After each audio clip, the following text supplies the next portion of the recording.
আমি মনে করি যে শারীরিক দক্ষতা এবং এই ফায়ারিং দক্ষতা, এই দুই দক্ষতা যদি থাকে একজন সৈনিকের মাঝে, তাহলে সৈনিকের ৭৫% আমি মনে করি যে তারা ট্রেন্ড।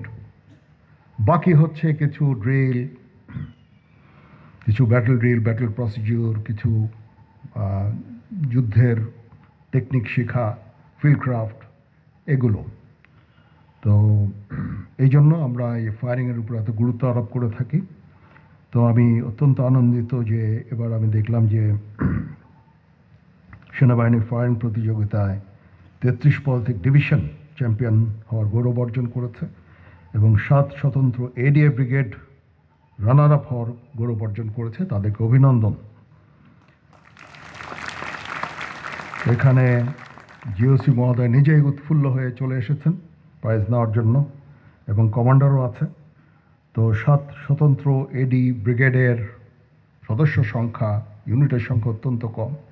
তারপরেও এই যে কম্পিটিশন করে ইউনিটগুলোর মধ্যে, ফরমেশনগুলোর মধ্যে রানার আপ হওয়া, এটা একটা অত্যন্ত বড় অর্জন। ব্যক্তিগত শ্রেষ্ঠ ফায়ারার হিসাবে সৈনিক মোহাম্মদ রাজু সরকার এবং দ্বিতীয় শ্রেষ্ঠ ফায়ারার সৈনিক ওসিইউ মোহাম্মদ জুবায়ের আলী এবং শ্রেষ্ঠ মহিলা ফায়ার লেফটেন্যান্ট সামিয়া রহমান ৫৫ পদাতিক ডিভিশন এবং সেই সাথে সেনাবাহিনীর শ্রেষ্ঠ ফায়ারার ইনসিগনে বিজয়ী সকলকে আমি আন্তরিক অভিনন্দন জানাচ্ছি।